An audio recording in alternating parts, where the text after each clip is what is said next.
Welcome aboard the Ear to There podcast, the podcast that'll help you vacation like a pro in any Disney destination. For those of you standing, please sit down and hold on throughout our journey and get ready to learn how to have the time of your life. And now, here's your host, Phil Gramlich. Hey everyone, and welcome to the Ear to There podcast. I am your host, Phil Gramlich. I'm also the owner and operator of Ear to There Travel, which is a Disney specialized travel agency. It's my job to take away the stress and anxiety of planning a Disney trip so you can focus on the fun things like your family and enjoying the magic. This is episode number 25 for the week of July 17th, 2016. Now grab a drink, grab a snack, and as a famous mouse once said, on with the show.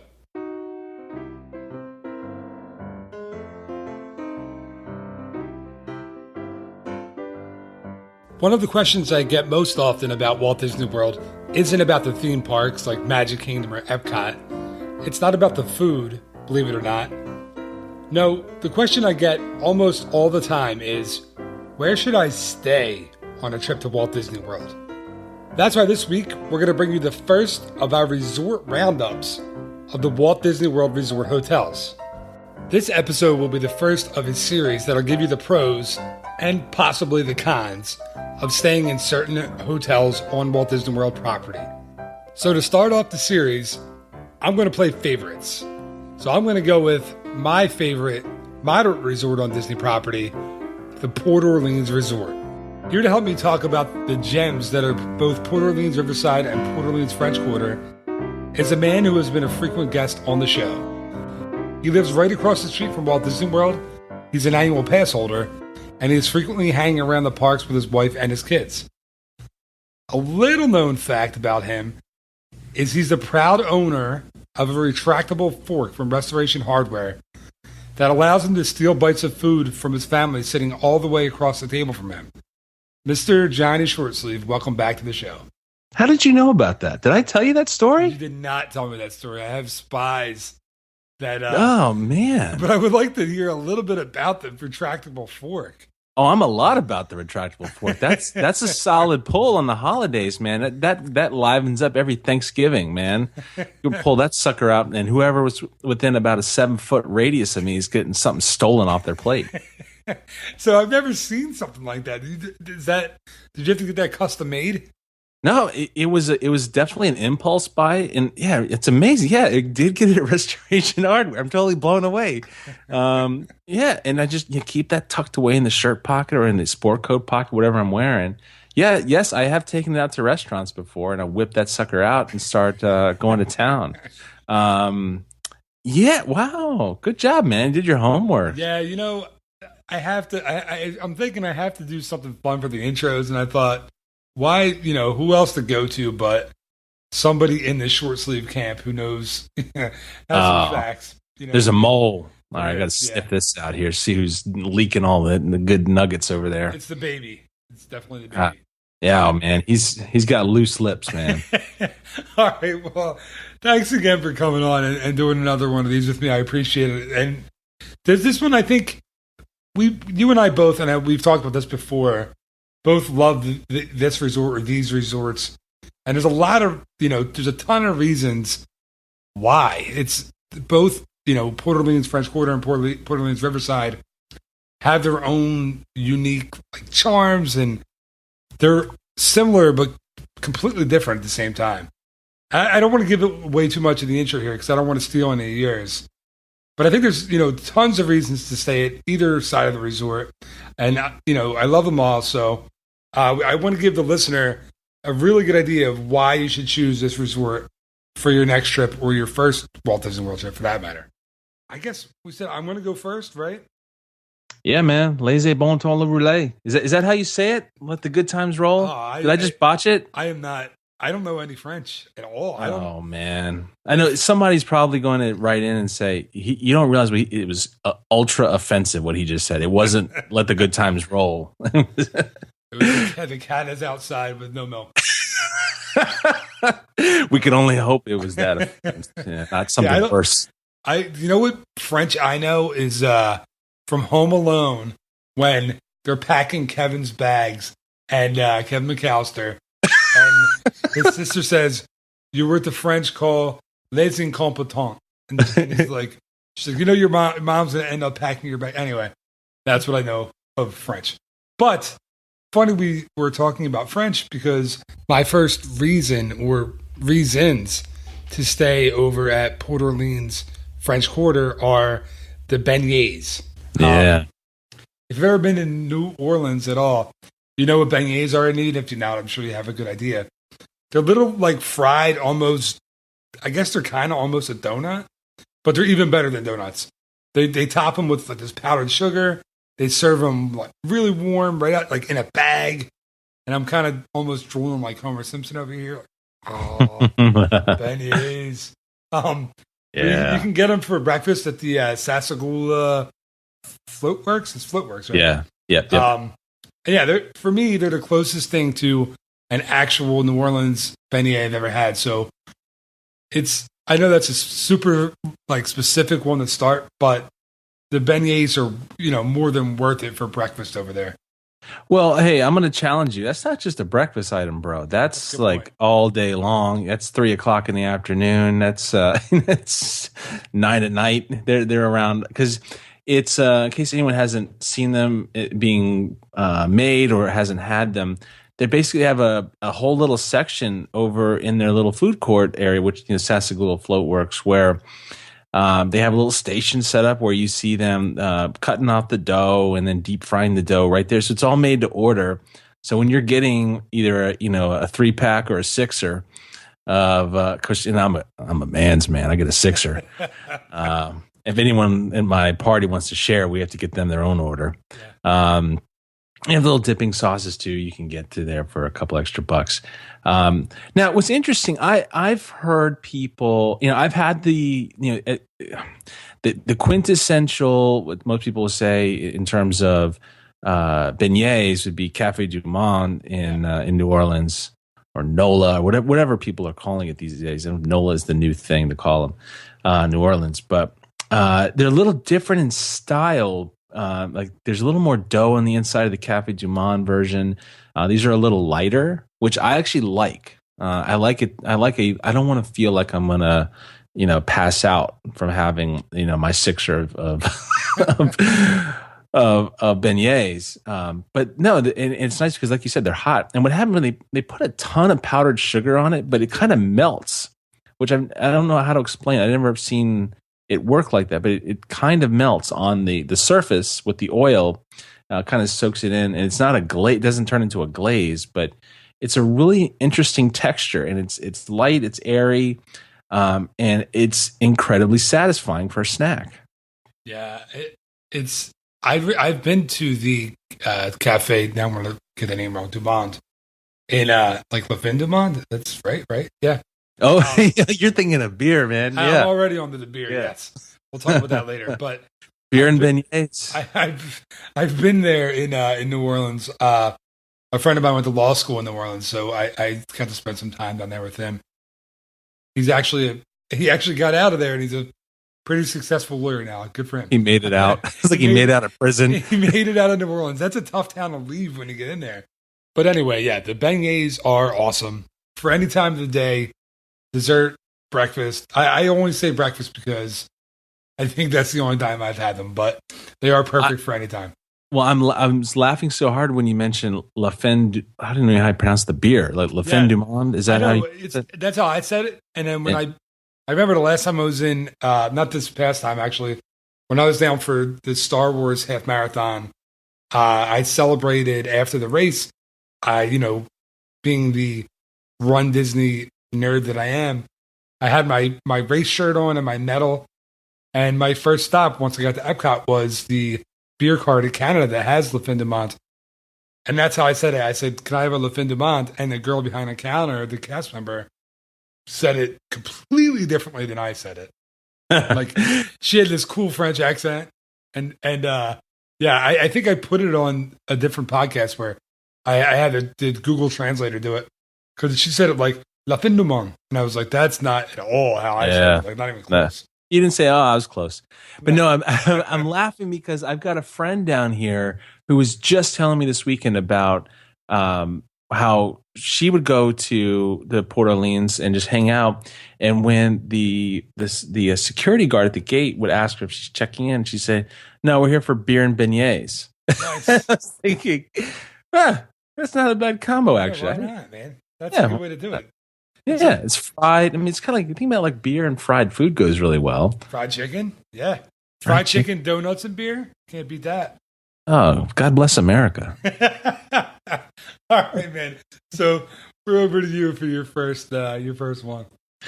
Well, tell you what, I've got a ton on my list of just, I jotted down some notes about why I love this property so much. Let me first say this. Let me disclaim my list here. I have never spent the night there, but I go there about once a week just to hang out. So I am there all the time. So when we were talking about this idea, I said, dude, I love that place. So the reason I like to hang out there once a week is I like to go there and just go like walking with my family, just take a nice little leisurely afternoon, and we'll enjoy all the things that the property have. And I'll put some of those things on the list. But the number one thing I want to start off with is the vibe. It's incredibly laid back there.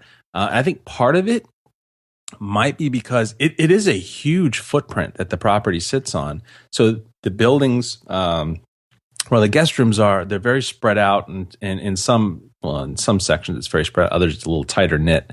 Like French Quarter's a little tighter packed in there. But that being said, I mean, when you have that many guests in a particular resort, if the planning is set up where everything is kind of stacked on top of each other, it can feel pretty hectic. And when you're in the parks with your family for all day or all afternoon or wherever, you're kind of shoulder to shoulder for a while. It's a really nice contrast to be able to duck into your resort and not feel like you're jammed shoulder to shoulder and just surrounded by people. I don't get me wrong, I love the theme parks and I go there all the time. But it's nice to have that as kind of this total contrast in feeling and have it so quiet and peaceful. To me, that is one of the things I think sets it apart from other resorts. There are others that I would consider quiet and peaceful as well. But this one really stands out in my book as one of my favorites. If I was looking for a spot where, I wanted to have a vacation where I could be removed from the action whenever I wanted to be, this would definitely be near the top of the list. You know what? You hit it kind of right on the head, and that's what I was thinking too. We stayed, my family and I, from the time I want to say my first trip, I was 12 or 13, and then we stayed off-site. I know that the horror. And then for the next 15 years, the only resort we stayed in was first Dixie Landings and then Port Orleans Riverside, because of that exact reason. It's spread out, but not too spread out where you feel like you're walking, 100 miles to get to your room. And it does have that very laid back, like, I don't know if it's the New Orleans theme, if it's something about it. I love the music when you're in between, when you're walking from the main building to your room, and the music and the background noise, and it never feels like the parks. It's way different. You're in, you're in the South, you're in the Gulf, you're in that moment. They do a great job of, moving you to a different time and place at that resort. I love that. And it's a great place to just kind of wander around and take in the sights. And there's lots of really cool places that you can wander around. Yeah, and you can maybe like the best contrast would be like the contemporary resort. Yeah, you're right. That is the epitome of hustle and bustle in many instances, because it's all kind of contained in that one building.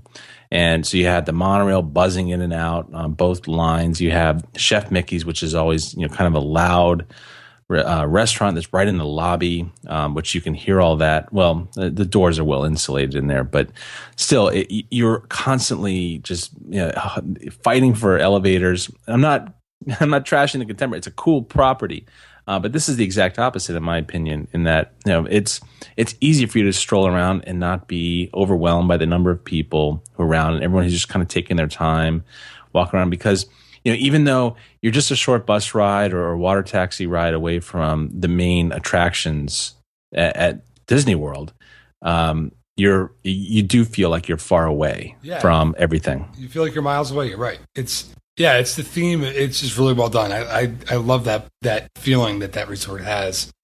I keep saying that resort, but it's those resorts, that resort, whatever we want to say. But we'll figure out the pronouns later. At some point, I'll edit it out and make it consistent. So that's kind of I kind of want to bounce off of what you were saying, and for my next one, because it's kind of the cousin to what you were just saying, and it's my other favorite thing that I love about it is the ambiance. And at the French Quarter, you feel like you're in the French Quarter of New Orleans, and it's not just the beignets either. There's the lanterns on like the streets outside. It feels like they were like plucked right off of a street in New Orleans. I mean, there's even like street signs on the sides of like the walkways. And over at Riverside, I love the look and feel of the resort. It's just kind of, as we were saying, it feels more laid back. My favorite part of the Riverside part of the resort is the staying at the Alligator Bayou section, because I just really like walking through there, especially in the morning when, I'm always up first in my family. Even when I was a kid, I always was.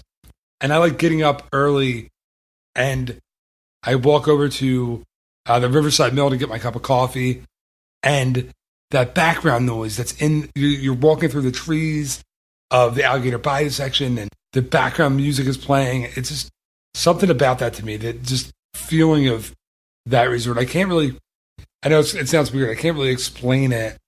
You kind of just have to be there. You kind of have to feel how different it feels, and how so, far away and removed you feel when you're at this resort. I think if you're looking for somewhere that's not, like you were saying, the hustle and bustle and contemporary, or the beach club, or you're looking for something that's not, characters at every turn, like something like Art of Animation, this is really a place you should think about. And I'm guilty of this completely as a travel agent. Whenever anyone asks what moderate resort should you go to, I immediately say this one, because I just think it's such a different experience than you probably would get at any other Disney resort. I really think that.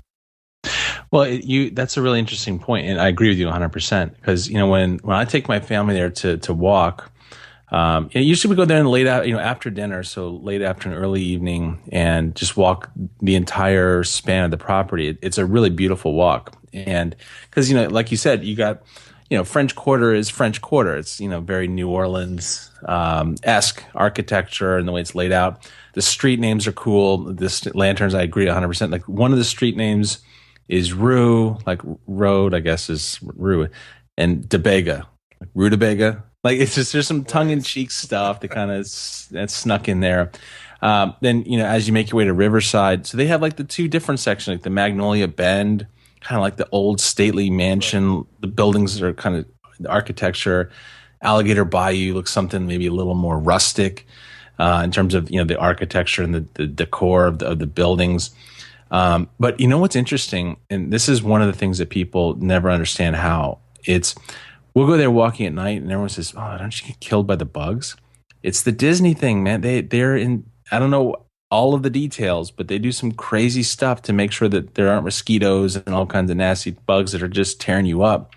Because if you go just a few miles away to where my neighborhood is, and you walk at the same time at night, you're going to get annihilated by the bugs. So that's one thing when people think about, oh, you got all this. I'm in the trees and I'm in Alligator Bayou. That sounds like that's just like a haven for bugs. No, that's what's cool about it. And you can go out and hang out and just enjoy the outdoors in these properties, and you're not going to get attacked. I remember reading something about that, about how they handle the bugs, and now it completely slipping my mind right now. But they do a great job. You're right. And what's funny is they at some points in some different resorts they pipe in the music and the sound of like crickets, like you think you're crickets, not really there. Like when you get off the boat at Wilderness Lodge from Magic Kingdom and you walk to the hotel and you walk through the dock and all, you'll hear crickets and other animals and wildlife, and it's hidden speakers in the ground that are actually pumping that in. I didn't know that until I asked the cast member, and they actually told me.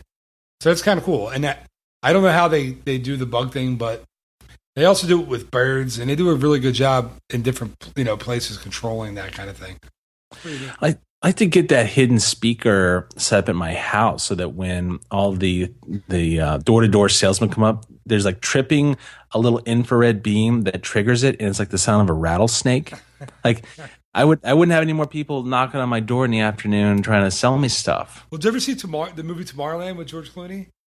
No, Right, no, so but I know what you're talking about. There's a part where he lives like out in this basically this vacant countryside field, and he has this old farmhouse, and he's like a genius, and he's like a computer whiz, and when you get close to his house, there's this dog tied up on a chain, and the closer you get, the dog will run, get up and start barking at you and chasing you, but he's on a chain, and the kid figures out, she gets close to the dog, and she looks at him, and she realizes he's on a loop, and she reaches out to touch him, and he's like a digital projection of a dog. He's not really there.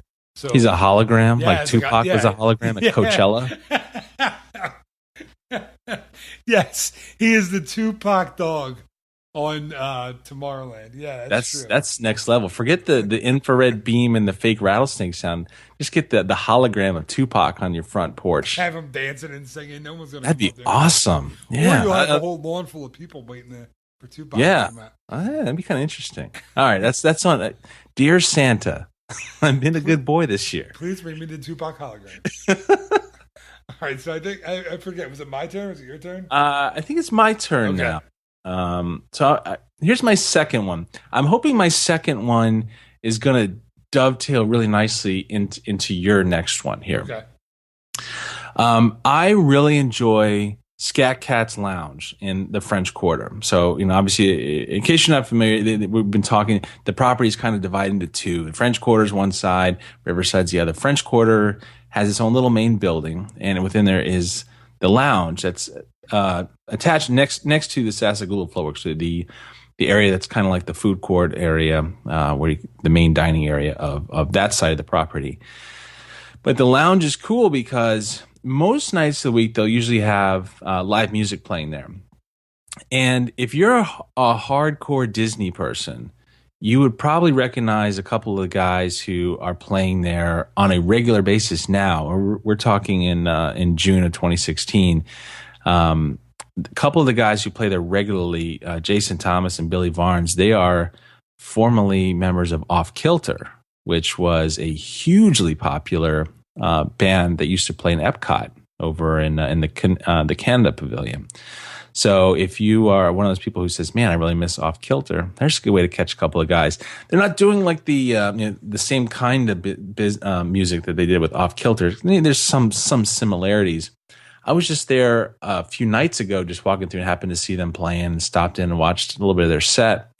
And they were doing a Bob Seger cover of Turn the Page. Nice. And so Jason was doing it on the fiddle, like that saxophone part. And I was like, whoa, holy smokes. For a second, I thought Metallica did the best cover of Turn the Page. Now I think Jason and Billy might have nailed it. Yeah, I do like that Metallica cover, though. That's pretty cool. But if you're somebody who digs Off Kilter and want to see more, they're on Facebook. They have like their own little page. I think it's like Jason and Billy and Jason or something like that.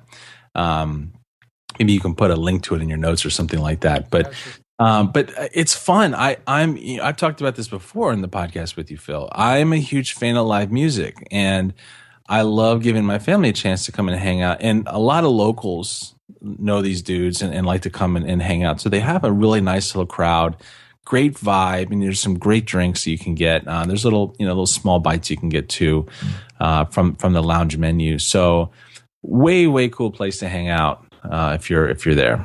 I've only been to the lounge a couple of times and seen the live music over there, but it's a really cool place to go and sit. I know there's like a few specialty cocktails they have over there, which is kind of cool. And then they do have, as I was saying earlier, the New Orleans themed beer. They have the Abita Brewing Company, I think it's called. Yep. Is what they have on tap, both Purple Haze. Yeah, both at Riverside and French Quarter. And they have, the Purple Haze is a really good beer. It's like a purple wheat beer, a raspberry wheat beer. They have a Turbo Dog, which is like a brown ale. It's a really good brewery. They have a lot of good beers over there. Actually, now I'm trying to think which way to go next, because I can talk about the lounge over at Port Orleans Riverside. Yeah. I mean, I feel like I just like we're gonna threw the lob up, and now it's like now you got to grab it with two hands and dunk it. Yeah, so we're gonna go over to the lounge at Port Orleans Riverside, and if anyone's listened to my podcast before, I hope you have, this isn't someone who I've never mentioned. I think I've mentioned this gentleman probably on every other podcast that I do. I also interviewed him for an episode of the podcast. I forget off the top of my head which one that was, but I can put that in the show notes as well. So over at the River Roost Lounge, which is the lounge at Port Orleans Riverside, there's a performer. His name's Bob Jackson. It's his real name. He goes by Yeehaw Bob Jackson. That's his character that I'm not going to spoil it for you. He's Yeehaw Bob Jackson. His show is free, first of all. Second of all, it might be the most high energy show you'll see anywhere in Walt Disney World. It's just him and his piano. He gets the entire audience involved. Some of the songs he plays are brand new. He just changed his show a few months ago or 6 months ago or so. So he has a whole lot of new stuff that he plays. If you've seen him a couple times before, it's not the same show that he's been doing. I mean, he stays pretty current. And what's great is it's the whole family can go see him.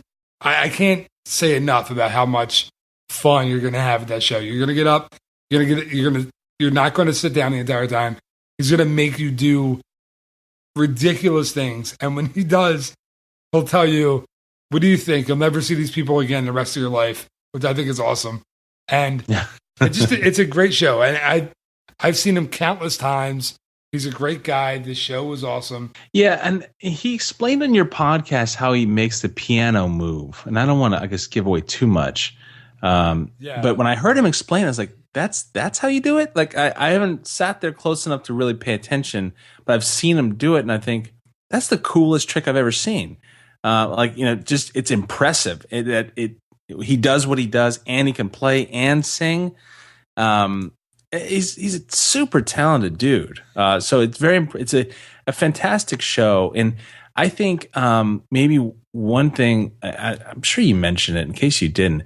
Yeah, I think there might be a stigma of, if you're coming there with your family and you have young kids, you're like, I don't have anyone to babysit the kids that go out to a lounge in the evening to go watch a live music act. That's not the case. I mean, I don't want it to sound like this is like a booze haven where you bring your kids around and get them loaded. This is, it's a family-friendly environment where you can go to a lounge and you'll see kids and participate. And I think Disney does a good job of being very cautious about over-serving the guests. I agree. So I agree. You don't, and not just in cases like this, like where you have Bob or Scat Cats, but in the property in general. The only time I've seen people get nutty is Food and Wine Festival in the evenings on like Friday nights or Saturday nights when all the locals are here and just trying to unwind from their week. That's the only time I see it gets a little crazy. But it's harder to manage Food and Wine Festival than it is. The folks who are running the lounges, they're really in tune with the guests, make sure everybody's kind of keeping it under control. Yeah, and you're right about that. And the staff that works at the River Roost Lounge over there, it must be a phenomenal place to work because the cast members that are there have been there forever. I mean, I think Bob mentioned on the podcast I did with him, there's a server, John, he's been there as long as I've been going to see the show. I think he said he's been there 12 years or 14 years. It's something crazy. And he's the nicest guy. He remembers us, my family, and I. Every time we go in, we'll come up and say, "How are you? How you doing? How's the family? How's your vacation?" He's a super nice guy. And you're right about the family friendly thing. I brought infants in there, little kids. The show's clean. People don't drink in excess there. They do a really good job of kind of policing that. People go because they're exhausted. You're in the parks all day. You're tired. And this is how we found out about the show. Disney doesn't really publicize it. We're in the parks all day. We were walking back to our room. We heard this loud music coming from the lounge. my family and I, when I was a kid, we walked in and there was this guy. He's such an amazing performer that when he sees you, he'll notice that you're in the lounge and he'll say, "Hey, you in the back, where are you from?" And I'll never forget, my aunt said, "Philadelphia," and Bob said to the crowd, "Is anyone else here from Philadelphia?" And the whole crowd went nuts, like, "Yeah!" And my aunt looked at my mom and said, "Oh my God, they're all from Philadelphia." And I thought, oh man, I feel bad. Like, she really thinks they're all from Philadelphia. But he does a great job with that stuff, like audience interaction. You're going to have so much fun at the show. And I don't get paid to talk about Bob, but he's one of my favorite people in all of Disney. So please go see his show, even if you're not staying at the resort. How priceless would it have been if your aunt, when that happened, went, "Oh my gosh, what neighborhood are you guys from?" Everyone going, Yeah, West Philadelphia, born and raised in the playgrounds where I spent most of my days. Maybe we're chilling out, maxing, relaxing, all cool. Maybe shooting some people. I don't know. Maybe outside the school. That's funny. All right, so yeah. Anyway, if you're going to Disney, if you're going to Walt Disney World, if you're taking a vacation, and even if you're not going to take our advice tonight and stay at one of these two awesome resorts, please go see Bob Jackson's show. He's great. You'll love it. And he's just a super nice guy. So enjoy it. Right. And you're up next. Cool, man. All right. Here's what I want to do. This one that I picked here, I think this is a key element to when anybody comes to me who's coming from out of town to do a family vacation at Walt Disney World. They'll ask me some of the key things I think are important to keep in mind. One of them is to consider maybe taking a day or two where you're not at the parks. So maybe it's the day you arrive, or maybe I even had some friends come here last year, and they alternated one day at the parks, one day not at the parks, like that for a week. I think that's a really interesting idea because while I love the theme parks, there's so many cool things to see and do there. If you are a family with children and you try to do that nonstop every single day, you're going to be exhausted. You're going to wear the kids out. You're going to wear yourself out. It's not going to feel like a vacation when it's over. So if you can, think about filling out your schedule with a day or two where you just enjoy the resort. This is one of the resorts that you can do a lot of cool stuff at, and your kids will love it. For example, the pools.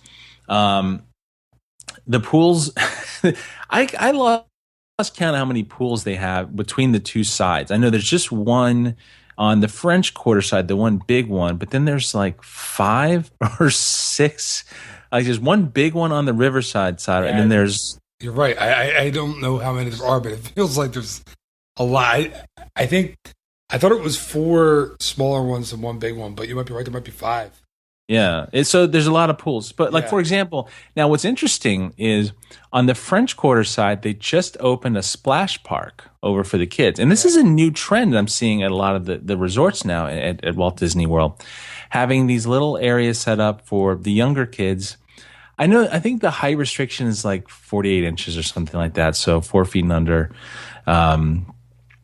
where they have all these little things like little water slides and little things where water will dump out on you and make these big like waterfall kind of features.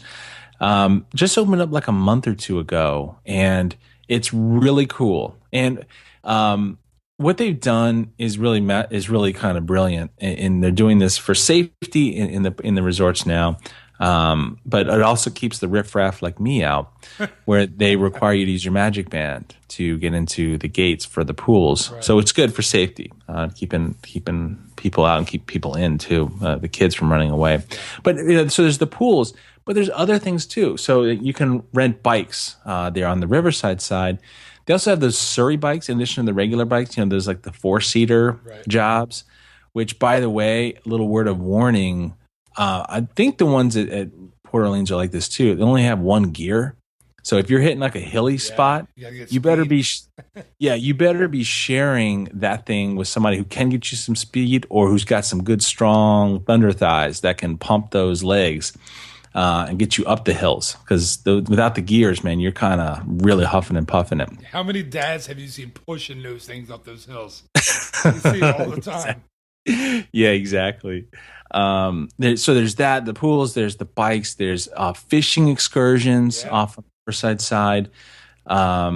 There's the horse and carriage setup they have over there in Riverside, which is a really cool. I think it's only like, again, we're summer 2016. I think it's like $45 for I think it's like a half an hour or something like that, where you get a horse-drawn carriage, take you on a nice little stroll through the property.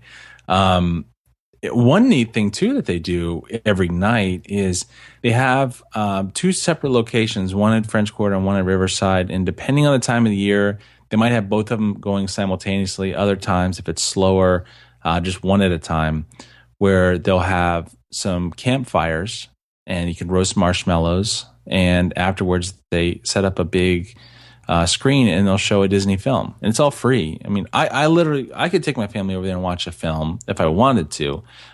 We go over there and watch for a few minutes, but then we move on. But you can borrow some towels and sit down on the grass, so you don't get grass stains on your clothes, and just hang out and watch a movie. And the reason I was over there like a week or so ago, and I saw one of the screens getting set up for the film of the night.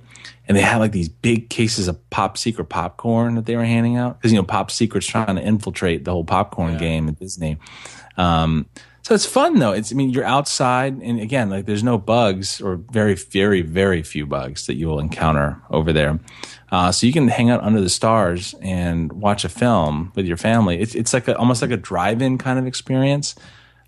Super fun. So, but like if you are going to kind of take that idea and you want to stay at a resort where you can really enjoy a lot of the resort's amenities during the day, when you're taking like a time, if it's a full day or just an afternoon or a morning off, there's a ton of stuff to do. And these are kind of laid back, relaxing things you could do to really enjoy your time with your family. Yeah. And you didn't, I don't know if you mentioned that, I might have missed it, with the fishing. I think they still had the fishing like at Riverside, like the Old Man River, where you can go with the old school kind of fishing pole and go fishing back there, right? I think they still have that. Am I wrong? Ooh, I don't know. That's a good question. Yeah, it could be. I haven't seen it recently. There's a little shack back there on Old Man Island where you can rent. It's honestly a fishing pole. I think Tom Sawyer and Huckleberry Finn, and that's, you go into a little fishing spot and you can go fishing. It's catch and release, but it's a fun little thing to do. Yeah. And yeah, there are so many different things you can do in that place. And just thought of when you were talking about the horse and the carriage rides. If you're looking to, and this is something I thought about when my wife and I, before we became engaged, I thought that would be a really cool way to do to pop the question, is take like the horse and buggy ride or horse carriage ride, I don't know how you say it, around a property, and have instruct the driver or ask the driver to slow down at some point or stop at some point. You can kind of, propose during that ride. I think that would be kind of a cool thing, and that might be a whole other podcast by itself, like best ways to propose in Walt Disney World. But yeah, you should do that and see if Disney will sponsor it, because they have a whole group of people that do that. I know. Yeah, we should get somebody on from there. I know. And what's funny was when I proposed I should do a whole podcast about my proposal story, because it was a mess. Of course it was a mess. I had like 20 different ideas that all went south at the last minute. So I ended up proposing. It worked out wonderfully, of course, but it didn't work out the way I wanted it to originally. But yeah, Disney does. They have a huge team that's what they do. They help people propose and help guys plan, and it's very cool. But yeah, that's it.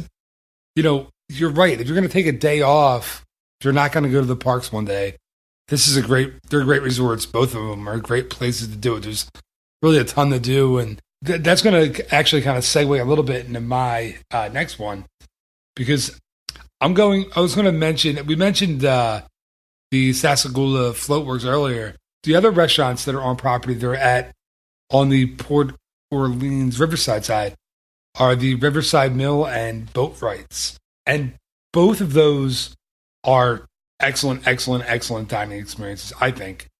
The Riverside Mill is huge. It's huge. It's like a cafeteria style.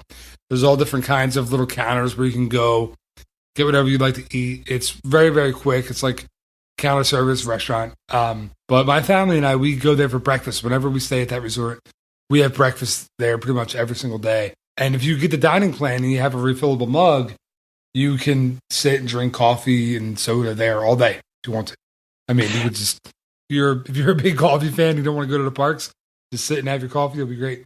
And I think the thing that's really cool about that is, I think if somebody's never seen it and they think, oh, cafeteria, it's like cafeteria kicked up a number of notches. Yeah. Because it's really well themed.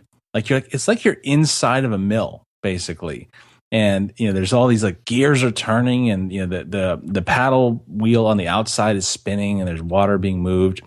But they have these little stations where, depending on what kind of, food you're into, you can you're not kind of stuck to, you can go kind of very generic chicken finger or chicken nugget kind of meals.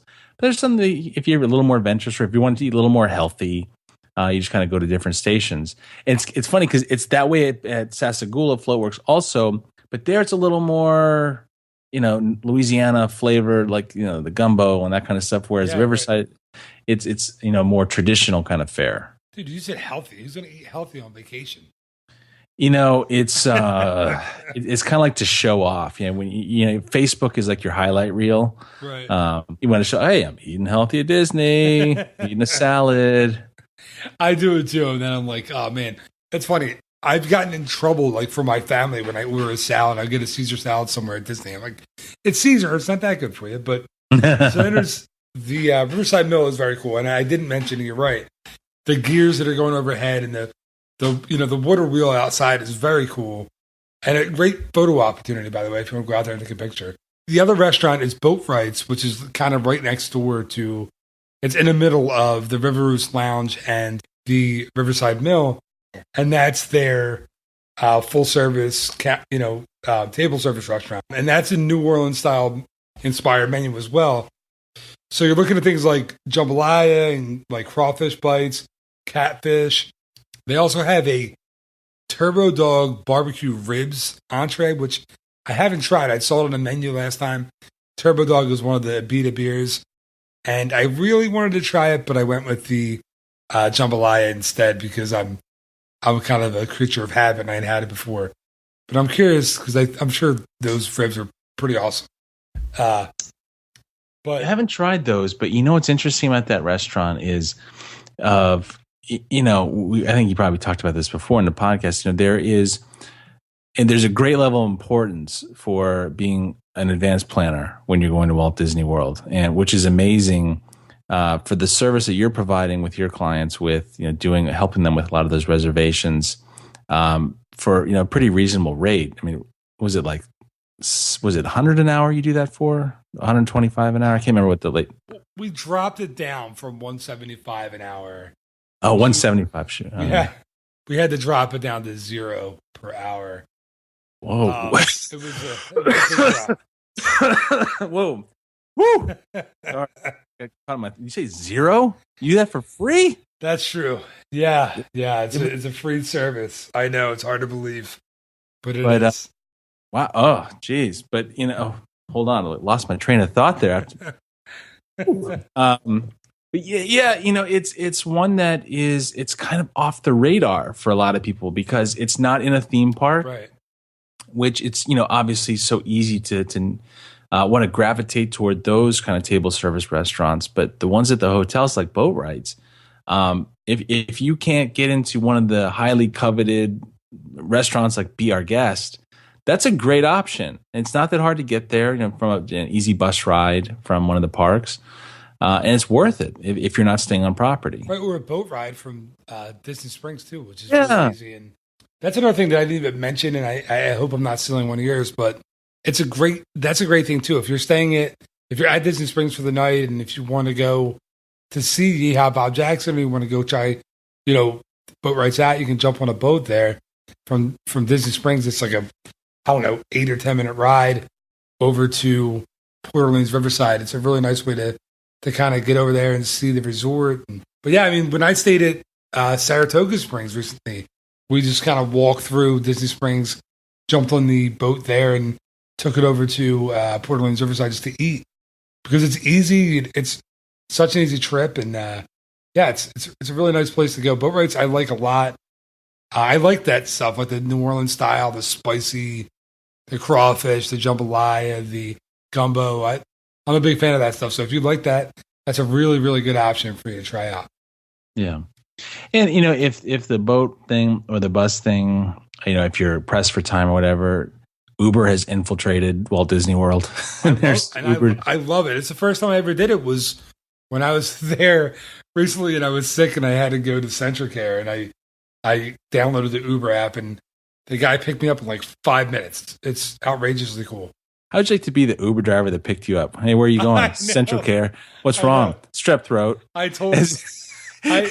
As he pulled up, I said to him, listen, I think I have strep throat. I have my shirt over my hand. I said, I'm not going to touch your handle or your door. I'm going to sit in the back and I'm not going to talk to you. And he goes, I got my shirt over my hand. Just go ahead. Let me ride in the trunk. No one's going to think I'm getting kidnapped. He goes, just put that jar of chloroform to the side. He goes, I'm going to sit in the back. And he was dead serious. He goes, I appreciate that. I thought it was really funny. The second guy I got on the way back was, I just got diagnosed with strep throat. I'm going to sit in the back. He goes, I don't care. Sit in the front. We could talk. I was like, all right. Take a hit of my coffee. You look like you need a pick-me-up. So, yeah, Uber's a great option. It's so fast. And you know what, too? You don't want to rip the cabs. The cabs are great, too. This is completely off the topic, and I'm sorry. But one thing that people don't realize is at night when you leave a park, and, you know, especially if you're staying at this resort or at a value resort, you see the lines, you know, after the park closes, you see the lines for Disney transportation, and they're super, super, super long. And you're thinking, oh, man, I have to wait for 3 or 4 buses. There's always Uber or a cab to get home. It doesn't cost much, and you'll be there in, you know, a fraction of the time.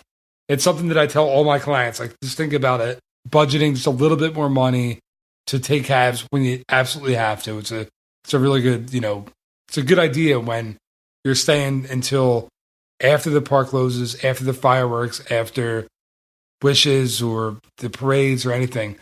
The lines are going to be long for the buses, so it's a good idea to do that. Which is a perfect segue for my next item. Nice. The complimentary transportation. There you go.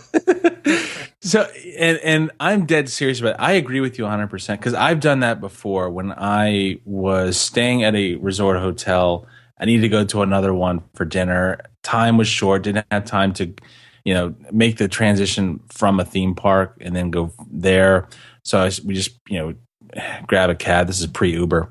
And, yeah, if you're in a pinch, it's a great thing if you don't have a lot of time or if you're just exhausted. But here's the thing.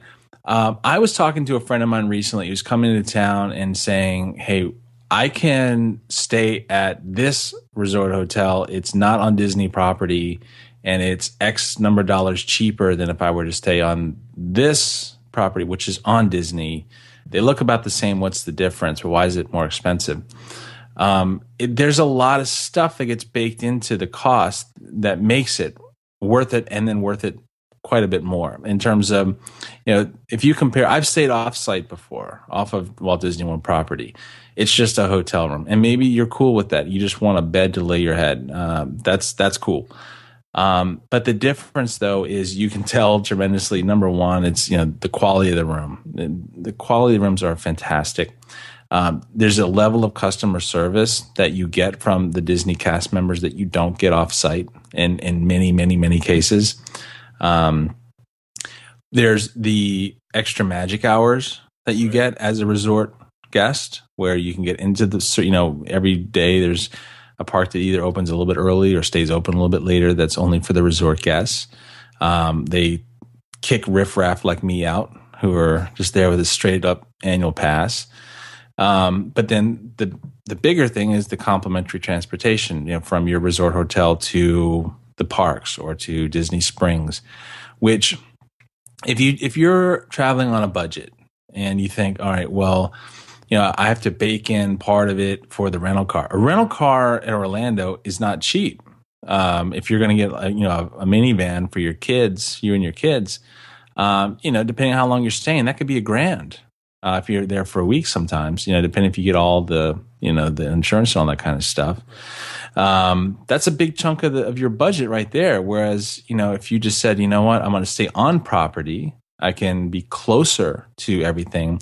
And the thing that, obviously free is a big thing, but there's also that time value of the equation too, because a lot of those off-property resorts or hotels, their shuttles that take the guests to and from their property, they have a limited number of shuttles that they're running and a crazy limited schedule. So if you miss the shuttle, you might have to wait an hour before the next one comes, and you just got to keep your fingers crossed that there's room on it for you. Whereas with the Disney, and I've heard people complain about it, and I say, look, you maybe wait 20 minutes because you missed, you couldn't get on the bus from the park back to your hotel. It's free, and it's clean. They keep those buses very clean. So it's from that perspective. I think to me, it's worth paying a few extra bucks on the room to get all of those other things that are thrown in there, just to kind of have that peace of mind that you're going to get treated well. You're going to have a nice room. You're going to have all these other little add-ons that will make it just that much easier for you, and you'll get more time with your family and time to enjoy the parks if you're closer to everything. Yeah, I mean, I couldn't agree more. And like you said, the transportation is one of the reasons that I won't stay anywhere else but on Disney property. I won't, and like I said, I have before in the past. Even now, if I take a trip down by myself for something that Disney's doing, a new event or a new attraction or something like that, where I don't bring my family, I'll still stay on property. I won't rent a car unless I absolutely need to get somewhere else, because the value is there. You don't need to. I used to be so anti Disney's Magical Express, very anti Disney transportation. I used to come with my wife and I when we would come down. I'd rent a car, and that would be that. We'd drive to the parks. And then after having kids and after using the Magical Express and the Disney transportation a couple times, I said to myself, you're nuts for renting a car. You're crazy.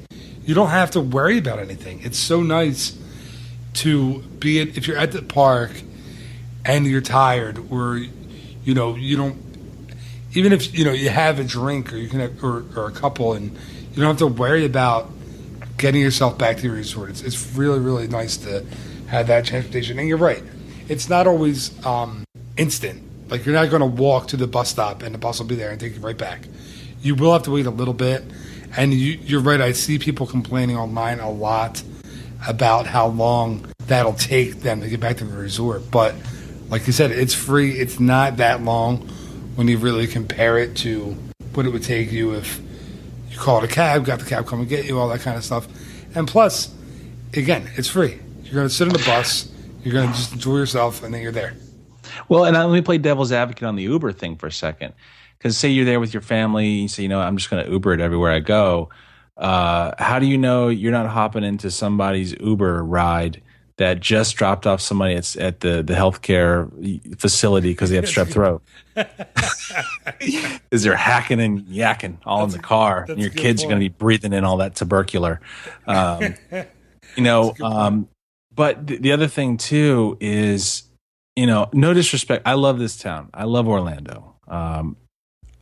There are some spots where are pretty heavily traveled for the tourist trade, where a lot of hotels are located that are not that great in terms of where I would want to feel safe with my family, just because of what kind of bumps up next to everything. That's the nature of the beast. Anywhere you go where it's a hospitality centered area, that's not just Orlando. That's everywhere.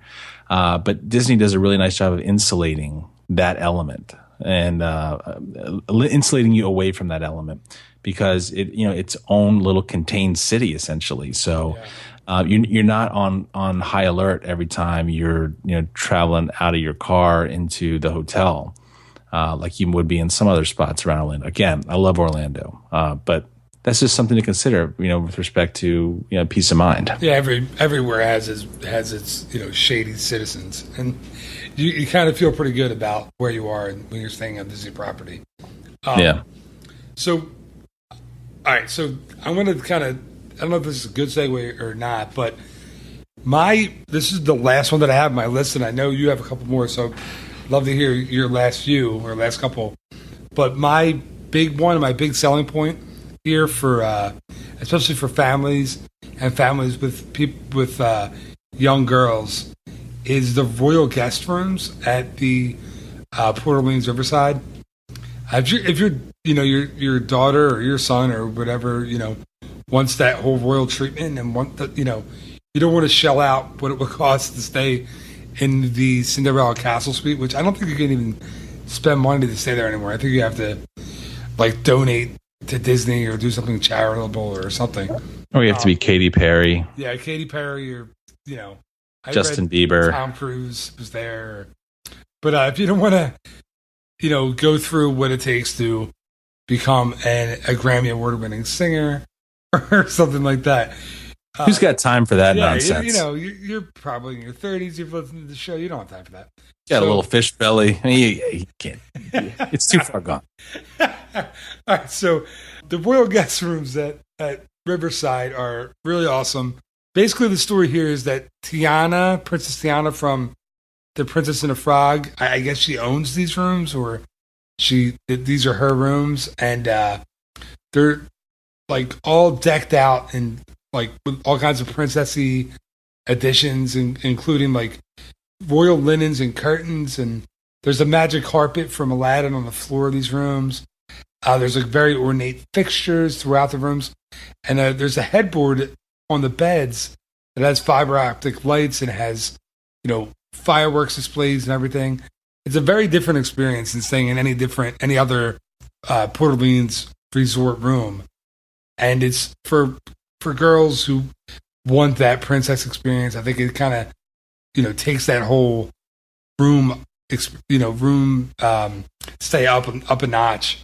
They just put them in a few years ago. They also put the pirate rooms in at Caribbean Beach, and it's a neat way to kind of plus your vacation a little bit.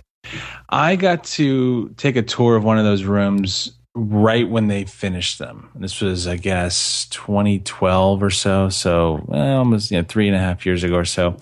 Let me tell you, you can go online and see pictures of the rooms on Disney's website, or there's a bunch of fan sites out there too that have pictures of them. The pictures don't do them justice, honestly. Even though the fan pictures, they're nice looking. It's a really cool setup in those rooms, and there's those interactive elements that you mentioned.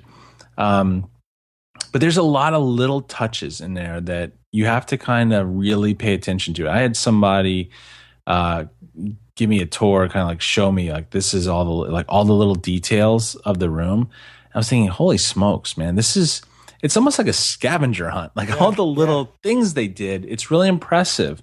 And I don't think it's all that much more for one of those rooms than one of the standard. You're right.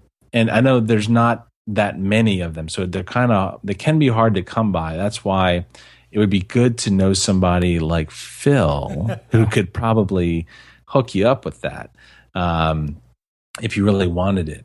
But it is a neat thing, and it's one of those. I'm one of those people who does value the experience that you get from the room itself. I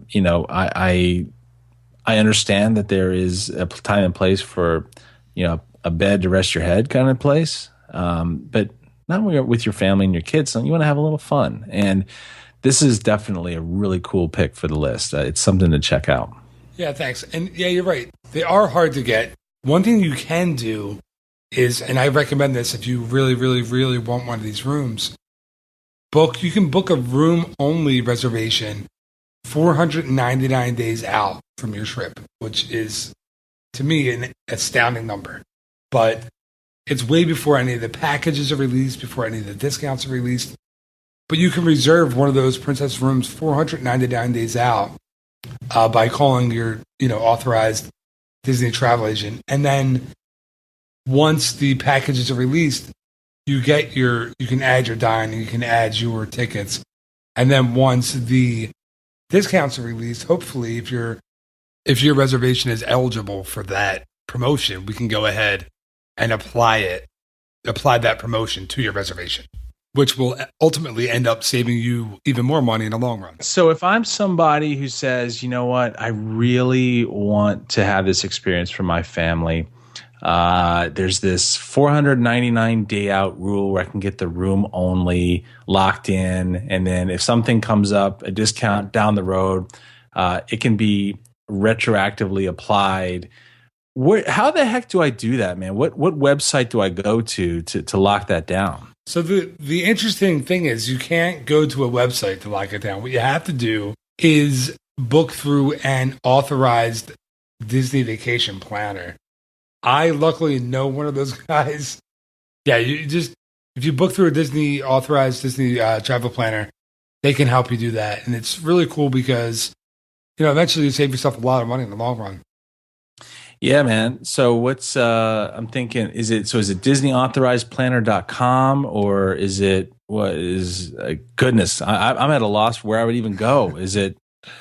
So you can swing by eartotheirtravel.com, which is my site. And you can request your free quote there. You can also, there's a contact form there. You can just contact me through there. My phone number's on there, my cell phone, my email, my podcast, my blog, all of that stuff is over at eartotheirtravel.com. All right, hold the phone. I got my ballpoint pen out here. I'm scrolling it on my palm. eartotheirtravel.com. Good. Got it. All right. Good to know. That's good to know. Well, thanks. Ooh, all right, man. I'm learning a lot on this one. I like this. Yeah. Cool, man. So let me then I'll kind of cap mine off, cap my list off with this last one then. Absolutely. If it's okay with you. Absolutely, yeah. This one's a softball. But I want to throw it out there because in case anyone's listening who has never been to Walt Disney World before, it may be a concern that's on their mind because I know that when I travel, I really want to make sure that I'm aware of what I have access to in terms of, in case I forget something or, I need to get, toiletry item, a shaving cream, whatever. What do I do if I forget something? And the cool thing about not only this property here with Port Orleans, but all of the Disney resorts is they have done a really good job of not only stocking really well their gift shops with the little things you may need just in case you need them, but also they have a really cool partnership with a local drugstore where if they don't have it at your resort hotel or they don't have it at the first aid center in one of the parks, you can go to the guest relations or the guest services in the main desk, and they can give you the number of the company that they have the partnership with, and they will deliver it to your resort for you for free. And they have basically a warehouse of anything you could possibly want. And if you have a prescription, I never tried the prescription before, but I think there's a way to do it where if you have your doctor call in, they can fill the prescription and then bring it to you. They have these nifty little Priuses that they zip around in. So I know that, especially with traveling with kids, you often think, these are just tiny little beings, but they need so much stuff.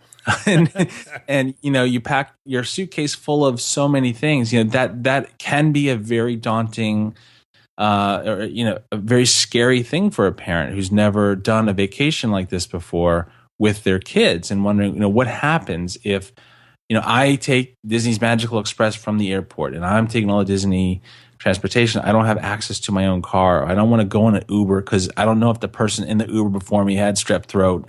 And how do I get to, a place where I can get this stuff if I need it? But through that partnership, through that private company, you can get it, and you get it same day in many cases. So that to me right there should be a really good thing in most parents' mind to kind of set them at ease that, hey, you're here to enjoy yourself, to relax. Don't stress out about that kind of stuff.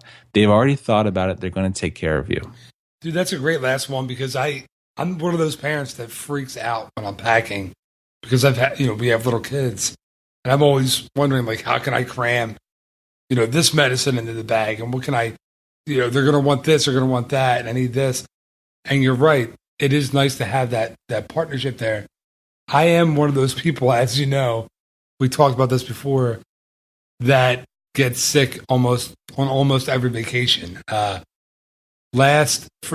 the 2015, I think it was, I was supposed to run the Goofy Race and a Half Challenge in Walt Disney World. That's a half marathon on Saturday, followed by a full marathon on Sunday. And my family had the flu the few days before we came down. And I felt fine. And then we got there on, I think, a Thursday. And we went to the Magic Kingdom. We had lunch with the Magic Kingdom. I was fine. We were in line to see Anna and Elsa.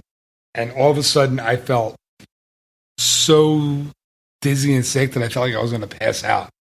So I told my wife, I have to go outside. I'm sick. I'm done. That's it. Make a long story short, I needed a prescription for the flu. I think they gave me Tamiflu, this is not a plug, but the service at the resort got me the prescription within a couple of hours. I was able to take it, and within a day, I think I had one day in bed after that, and the following day I was back out at the parks with my kids. They did it that quickly. They were that fast. It was really, really cool. And I actually thought about running the race. I knew I was out for the half marathon because I was still kind of sick. But Saturday afternoon into the evening, I started going crazy, drinking a lot of water, thinking, you know what? I'm going to run this marathon tomorrow. I'm going to be fine. By the way, I hadn't run a marathon before in my life. And I was coming off the flu, like one day on Tamiflu. But I figured, I'm fine. I want to do this. And my mom heard my plan from my wife and had my doctor actually personally call me on my cell phone. And he said, if you run this race tomorrow, I am going to kill you myself. And he said, you can I'm no longer your doctor. So this is against every wish and every piece of advice that I've ever given you. So I thought, yeah, he's probably right. I probably shouldn't, but I almost did. I almost ran in that race, but I didn't. But yeah. And your insurance is not going to cover the lethal injection. You have to pay that out of pocket. Right. So yeah, so that it's a really cool service, and it should give you peace of mind if you're going down, because I always think that I'm going to forget something. And the store is at Port Orleans is very, very, it's a big store. They have all kinds of medication there. And Johnny's right. If they don't have what you need for your child, they have awesome services that will get it for you. So it's nice. And all Disney resorts have it, but this is, this one in particular does a really good job. Yeah, definitely. I think that hopefully should set people's mind at ease. Yeah, and I always am the person that's thinking that I forgot something. And it is, I think, not having a car always makes you think like, oh my God, I'm on this island, I can't get it. But you can. I mean, you're not in a foreign country. You're not somewhere where, people aren't, you can get whatever you need. It just takes a little bit of figuring out as well. Yeah. I've always kind of toyed with the idea of accidentally, I'm using my air quotes, accidentally forgetting my razor. See if I could go like full ZZ Top and or Rick Rubin, get the full beard. But no, they have all that stuff, man. Yeah. You're good to go. Yeah. What's funny is I've done this is really a weird thing to admit to, but we've done I forgot my toothbrush once, and the store was closed. It was like, midnight, and we called down to the front desk and asked if they had toothbrushes, and they actually brought me a toothbrush up at that resort. They brought me a toothbrush and a little thing of toothpaste.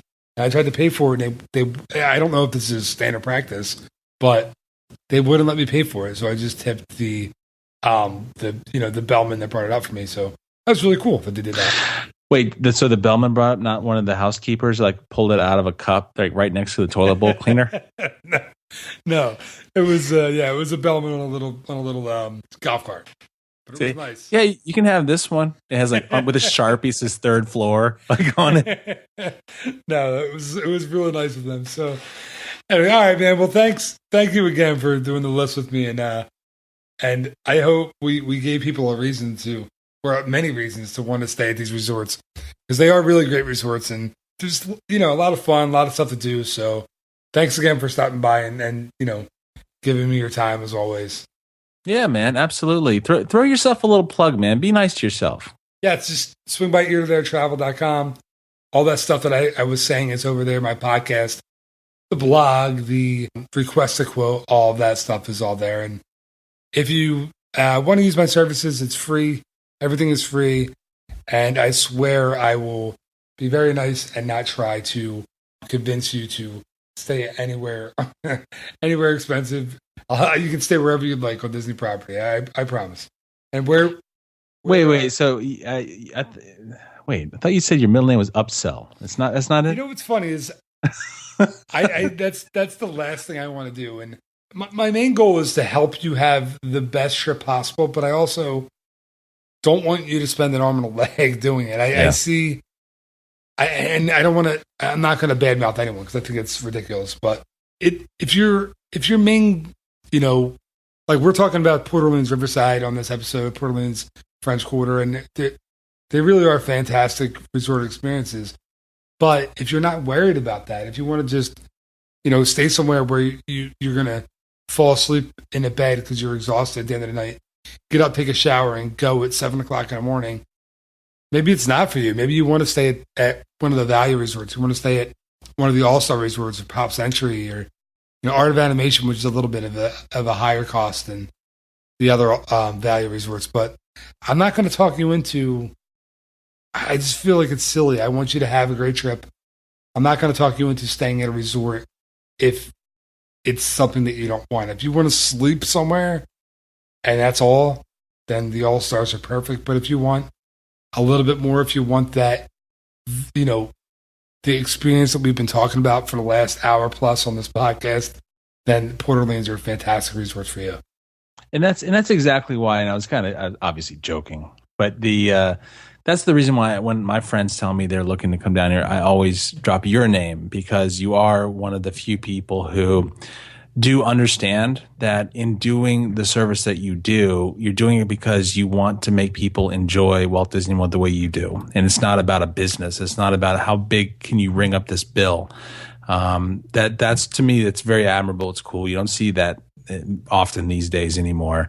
So I appreciate you doing what you're doing, and hopefully it becomes infectious and people see that, hey, it's not about the dollar. It's all about just making people happy and making people enjoy what they're doing. Thanks, man. Yeah, listen, I'll take Disney's money. I mean, I'll happily, if you want to book a week at the Contemporary and concierge level and, the Lux dining plan with 20-day park hoppers, I'm more than happy to help you if you want to do that. But yeah, it's all about, I want you to have the best trip that you can afford, and I'm never going to talk you up and try to get you to spend more money. It's silly to me. I'm in the business to make lifelong clients and help them have a great vacation every time, not just one time. So enough about me. Let's talk about you. Where can people go to hear more from Johnny Shortsleeve? Tell you, the easiest way to catch me is on Facebook. If you go to that little search bar and type in Johnny Shortsleeve, there's only a couple of us out there in the world. Mine is the one with the little high five logo. So love dishing out high fives, talking about good vibes. There's some neat stuff that's going on there. Hang out with me over there. Let's talk. Let's chat what's going on. And I got something new cooking. Something new is on the burner, and it's going to be coming up on the Facebook page. You'll see it. So make sure you're tuned in. Oh, that's really exciting. Can you give us a hint, a teaser? Oh man, should this be like the world premiere? Like this is like the trailer. I don't want to give away anything you don't want to give away. Man, this is like the first time the Star Wars trailer comes out. You can remember where you were when you saw it. It's like that question, like where were you when whatever? Where were you when you heard the band Wham broke up? Did they break up? Yeah, George Michael and that other guy. All right. So got a brand new podcast, the Johnny Shortsleeve's first ever podcast coming out here. Season 1 really, really cool, neat things going on. I think this is going to be something that I hope people are going to dig. I think it's going to be a lot of fun. It's not going to be Disney related this time, but it's going to be something that is along the same vein of good vibes and high fives. And I think this is going to be something that a podcast that I want to listen to, and I hope everyone else will too. Oh man, I'm excited for you because I think that's the perfect kind of avenue for you to go down. So I know just from you and I, doing these together that you're going to be excellent at the podcast thing, and good luck with that. And we're really looking forward to it. I can't wait to hear your first one. Hey, thanks, man. Appreciate that. Well, thank you, man. Thanks again for coming on. And we'll, I know we're going to do another one of these soon. And I really like the resort rundown idea, and I'm excited about, doing more of these in the future. And hopefully we can do, I don't know what we're going to do next time, but we'll figure out something fun. Oh, it'll be awesome, no doubt. Yeah, man. So thanks again for coming on, and best of luck with the podcast and with everything else. And we'll talk to you soon. Right on, man.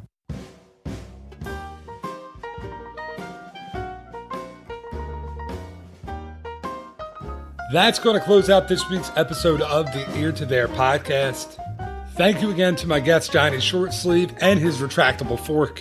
I'm definitely stopping by Restoration Hardware before Thanksgiving this year to pick up one of those. And thank you for listening to the show. I really appreciate it. I hope you enjoyed it. If you did enjoy it, all I ask is that you tell someone about it. Go on Facebook, go on Twitter, go on Instagram, go on Pinterest. Tell your friends, tell your family. You know that weird time when you're leaving your house and a mailman's just getting there as you are leaving and you don't have anything to talk about? It's like that awkward, I didn't expect to see you moment. Well, now you have something to talk about. Say, hey, are you a Disney fan? I know this cool podcast that you can listen to. Then the next time you see him by accident, there won't be some weird moment at all. Then in the future, you can discuss your favorite episodes, guests, segments. It's like a friendship builder.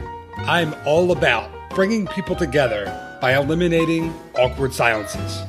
Thank you so much again for listening. And remember, there will be a new episode of the Ear to There podcast each and every week on Monday morning. So until the next one, thanks. Have a great week. Bye-bye.